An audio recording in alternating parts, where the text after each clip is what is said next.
अस्सलाम वालेकुम, मैं हूं हुरैन फातिमा और आप देख रहे हैं हिमायती न्यूज HD चैनल। नजर डालते हैं आज की अहम खबरों पर। रोजनामा हिमायती न्यूज रिपोर्ट। हाकिम अली दल यौम अली के सिलसिले में फकीराबाद से जुलूस बरामद, सिक्योरिटी ट्रैफिक इंतजामात मुकम्मल। Karachi Mehran highway traffic section के मुताबिक आज मौरका 11 मार्च 2026 को रात 10 बजे 2200 घंटे इमाम बारगाह हुसैनिया सजादिया फकीराबाद मजीद कॉलोनी में यौम अली के सिलसिले में मजलिस का इनेकाद किया जाएगा।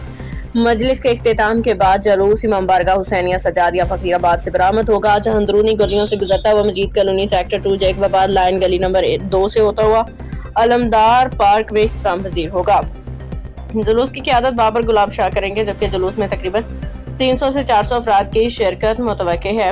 और इसके अलावा जुलूस के इख्तिताम पे अलमदार पार्क में शुरका के लिए सहरी का भी इंतजाम किया गया है। मेहरान हाईवे ट्रैफिक सेक्शन के मुताबिक जुलूस के दौरान ट्रैफिक की रवानी बरकरार रखने और सिक्योरिटी के पेश नज़र सेक्शन के अफसरान मुलाजमीन को जुलूस के रास्तों पे ड्यूटी पे तैनात कर दिया गया है, ताकि अमन अमान और ट्रैफिक की सूरत हाल को बेहतर तरीके से बरकरार रखा जाए। मज़ीद अपडेट्स के लिए देखते रहें हिमायती न्यूज HD चैनल।